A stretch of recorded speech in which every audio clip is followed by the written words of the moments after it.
What's going on, guys? Welcome back to the Lexi J Wellness Podcast. I'm your host, Lexi Johnson, and this is my co-host and husband, Brett Johnson. I mix it up. Normally I say husband and You co-host. about missed it. Yeah, I was off my rhythm, but it's only up from here.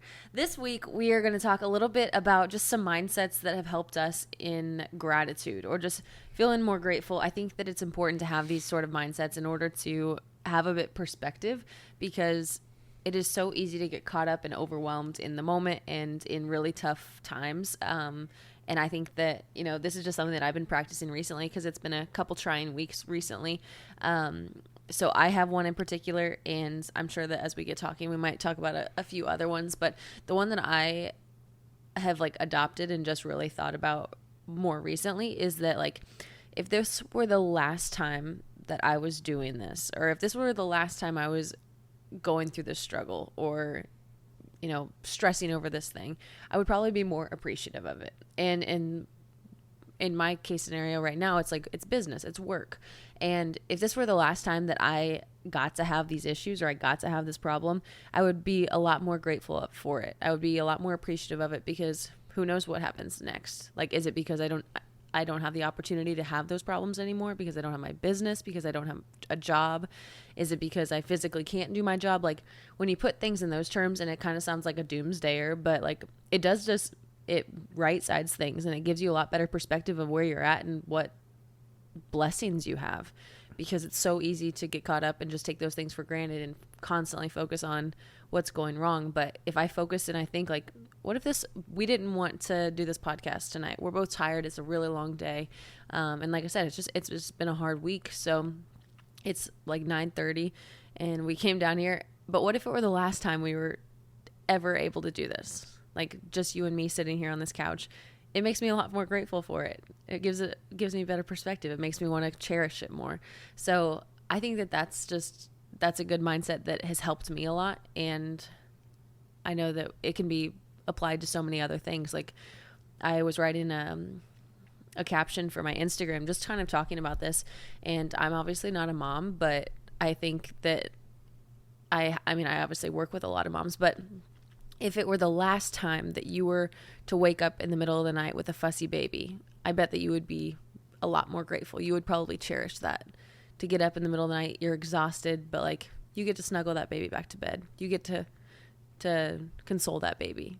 And it may be the last time, because, those kids grow up so fast and they no longer need that consoling. And I just feel like it gives you better perspective for those things that you stress about and that you complain about, because it likely used to be the things that you really wished for and prayed for. Whenever you get caught up in the day-to-day, the monotony of life, and nothing ever feels unique or different until something does, and something goes wrong, it really, you just start to think time's infinite, until something happens and it just throws you off course. But I think that's what I struggle with sometimes myself, is that you just assume that everything's going to stay the same. It's just going to stay like this, forever.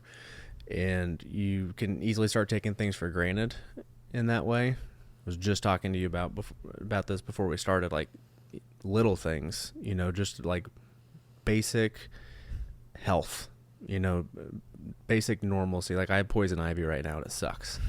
And as soon as, there's something that's not normal, you realize, man, things are awesome whenever things are normal. And it gives you that perspective. And gratitude is just such an important thing to help you give perspective on a daily basis. It's just really hard, to keep that perspective. Yeah, it can be. And like you said, sometimes I feel like it is beneficial to kind of go through those stretches where it gives you perspective that the grass isn't always greener. And if you're caught up in the monotony and you're complaining of, there's nothing new and novel or anything, because that's another complaint that we hear a lot, is that just the mundane, it's boring. But naturally, 99% of your life is that day in and day out. It's going to work, it's bathing your kids, it's taking them to school, it's having dinner at the dinner table or at the kitchen table, with your family. And that's, at the end of your life, that's what you're going to look back on. And if you're sitting in those moments and you're dreaming about something different, then you're constantly just wishing away the present for something that is probably fictional. But when you look back, like, the most special moments in your life are likely caught in the mundane there. And I think that just being grateful for that and understanding that that's what's going to make up your life. It's not those, like, literally once in a lifetime vacations or the big shiny Instagram moments. It's the little things. It's the inside jokes. It's the probably, like, sleepless nights that you and your partner have getting up, like, changing diapers or whatever. It's working with your business partner, you know, grinding through the early stages of a business when you have a lot of doubt and fear. And it's all of those little things that come up. And I think that we just try to romanticize the highlights, and we just want to brush over those little parts, but those parts are what makes it special. Mm-hmm. It's funny how in life in general, like, we always just want things to be normal and comfortable. And as soon as something is uncomfortable, we want it to end as soon as possible. But the most growth always comes from those moments, and you can always see that hindsight. And I've gotten a lot better at recognizing that, especially with your business being able to not necessarily be the one that's, like, in the driver's seat, but being, like, having a very close, somewhat hands-on view of what's taking place, the challenge at hand, and being able to forecast and see, you know, this is going to be okay. We're going to get past this, and being able to recognize that you're going to be better for it in a month, 2 months, however long this time horizon is. But it's so much harder whenever you're the one that's in the middle of it. Agreed, So much harder. Because, like, I have my own things that are happening right now, that I have challenges that I'm battling right now, and you don't even know all of them, honestly. Like, I don't always tell you all of my problems because you have your own problems, and I don't need to weigh you down with mine. I don't like that. You can weigh me down with yours. Let me be the helper that forecasts for once. You do a really good job of that, though, because I mean, you are much more involved with my business than I am with yours. And just the other day, you were like, a year from now, you're going to be able to look back at this and just feel so good about it. And it'll all be something that you can look back on and just remember it as a period of growth. But you do a good job of giving me that perspective. It's just so much harder whenever you're the one that's experiencing it, and you're the one that's having to make the decisions that's going to determine the outcome. Because it's a lot easier, especially whenever I know that the person I'm observing in the driver's seat is competent and able to maneuver this vehicle down this path in a competent way. So that helps, of course, but it's humans are just such emotional beings. It's really hard to have that perspective and that gratitude in the moment of recognizing this is a moment that's testing me, and this is a moment where I'm going to learn a lot about myself, and moving forward, I'm going to have a lot more confidence because of this moment. Because I'm going to show myself that I am capable of getting through this. I am capable of learning and adapting and becoming a stronger, more capable human being. And that's the cool thing about these obstacles that we encounter in our life. And you and I both encounter them in our professional endeavors at this point in our life. That's where we're going to encounter most of them. But people encounter them in all facets of their life. And it's not unique to any one individual. Everybody's going to go through these moments where you get tested, and it really makes you grateful for just normalcy. But then we take for granted normalcy whenever when we're experiencing it. Yeah, that's the thing. I feel like people always think the grass is going to be greener somewhere else. The grass isn't greener anywhere else. It's just where you water it. Like the cliche saying, it's really just where you put your attention. Mm-hmm. Where attention goes, energy flows. Is that what it is? Sounds right. Sounds good. It rhymes. You used to do a gratitude list, didn't you? I did. Daily. I called it 365 gratitude. Do you still do that? No, I stopped. You've capped out your gratitude? It got really hard, I'm not going to lie, because I made them all about you. Oh, I want to read it. Yeah, I'm not going to show you. This podcast is single-handedly making everyone fall in love with you. I'm pretty sure. It's absurd. Like to make a one word description of something you're grateful for and never reuse that I'm same not that thing multifaceted. 365 times, day after day. You got through all of them? I don't think I think I got to like 300. Were you like her left pinky toe by the end of it? Were you pointing out like singular things? Got to work through all of your The appendages. right butt cheek, the left butt cheek was the next day. Butt cheek, boo boo. I read something in a book. Obviously, I read something in one of my books, and it said it's really interesting because if you tell someone to write three things they're grateful for, that's very manageable to come up with 3 things that you're grateful for. But if you tell someone to write 12 things they're grateful for, then it's a lot harder to come up with a higher number, and then it makes people feel inadequate, like they're not happy or content in their lives. However, if you tell someone to write 3 things that are, problems in their life right now, it's very easy to come up with 3 complaints.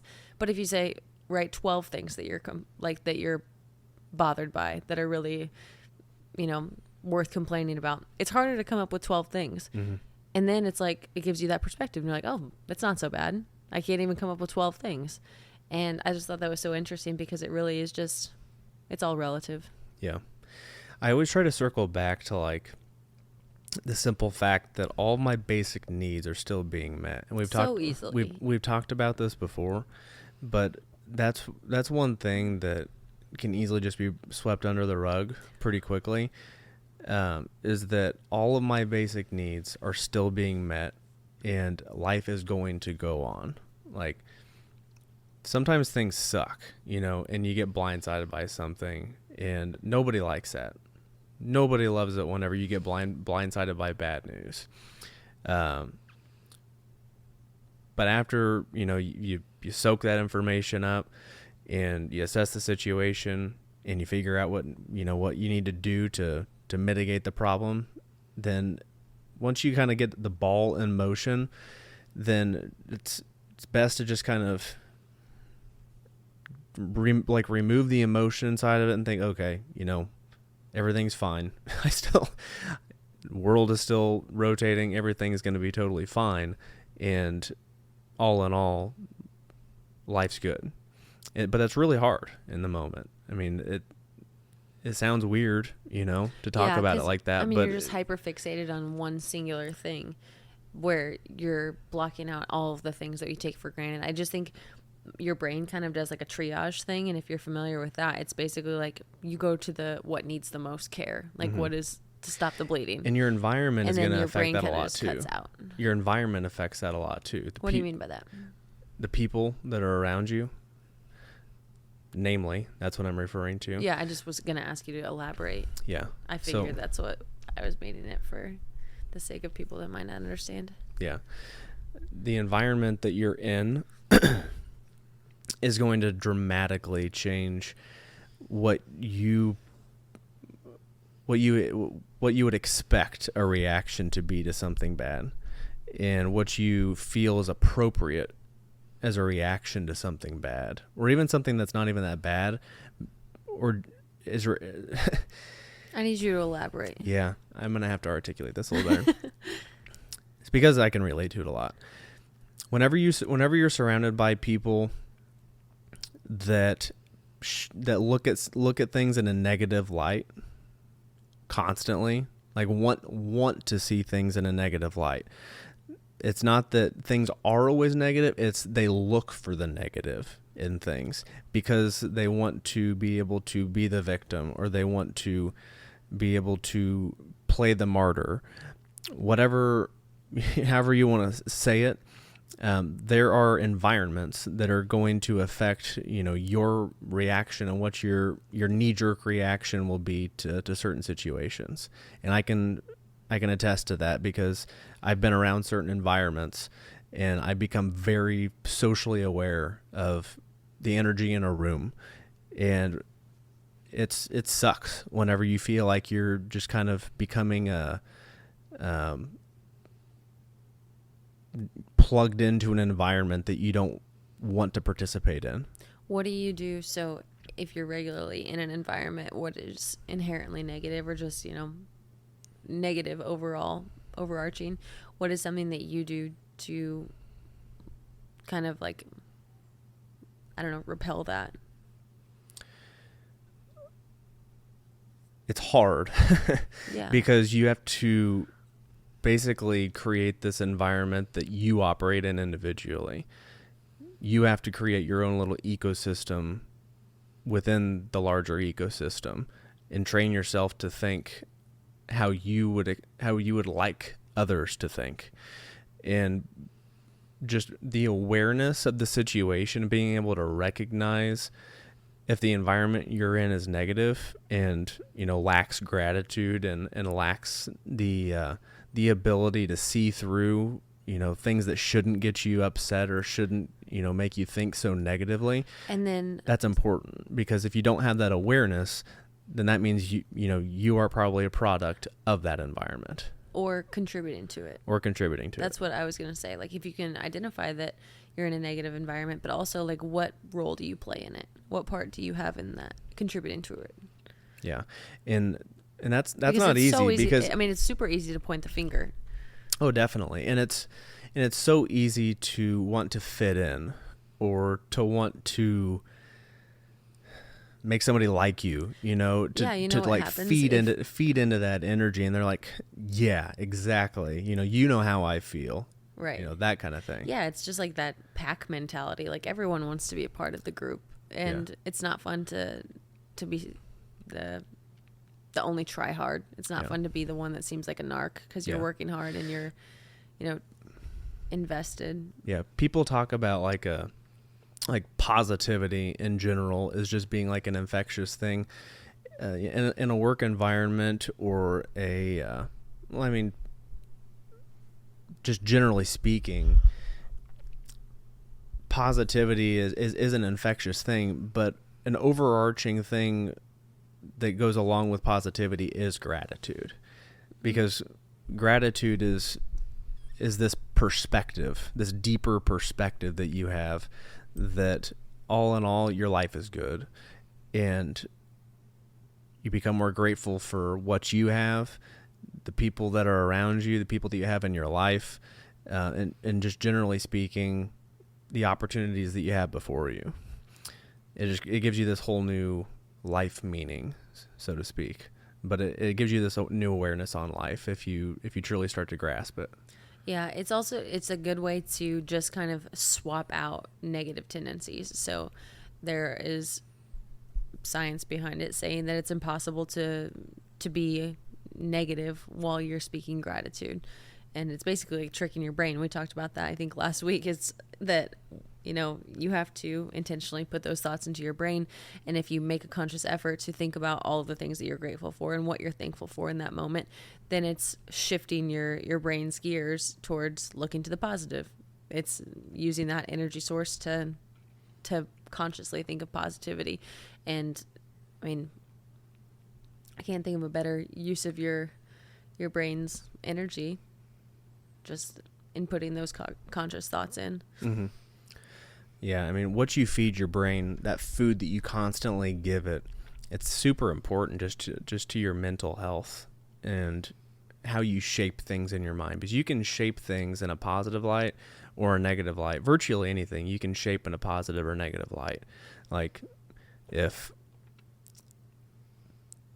let's say that somebody bakes you a loaf of bread and they bring it over to your house and it has chocolate chips in it, and you think, well, Sally thinks I'm a fat ass, so she thinks I'd like to have chocolate chips in this loaf of bread. Or Sally baked me a loaf of bread with chocolate chips. Chocolate chips are my favorite, and she knows that. You can frame things in a different light no matter how you want to perceive it. It's just, which way do you want to see things? How do you want to live your life? Do you want to be the one that that is constantly creating some sort of controversy or some sort of negativity out of a situation, or do you want to be the person who lifts people up that are around them? Yeah. We got quite a bit off track from the grateful mindset that we started the podcast But with. I think it all goes in line there. Yeah. But yeah, I did go off track a little bit there. I feel like we both did. But I was thinking about back to what we had kind of started it with, because yesterday, what did I tell you before we went to bed? I was like, what would we do if we knew that we were going to, if you knew that I was going to die tomorrow at like 11 a.m.? I was like, these are the dark questions that sometimes she'll just ask me. How am I supposed to answer this right now? Full transparency is because I really wanted ice cream. And I was like, we would probably get ice cream, wouldn't we? If we knew I was going to die tomorrow, we would probably go to the grocery store because we didn't have anything.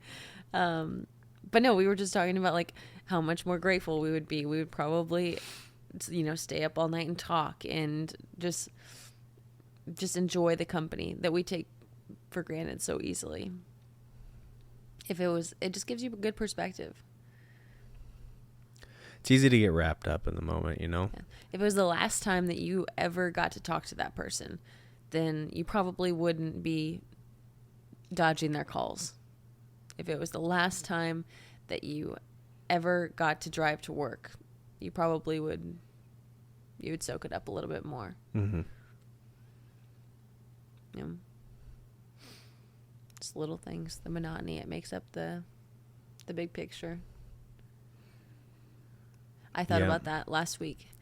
I pulled an all-nighter, and I hadn't done that in a long time for work. And going into it, I have to kind of psych myself up because it's not something fun. I do like to sleep, but I was saying, like before, I was psyching myself up, and I'm like, I'm so excited for this. I can't wait. I'm really excited about how much work I'm going to get done. I'm very happy. Like, I think that I'm doing the right thing. I was kind of like trying to trick my brain. And then after Brett had gone to sleep and the reality had set in that, the next however many hours I would just be solo, and the whole point was for me to just be working in solitude because I'm the only one awake, and then I can get a lot done.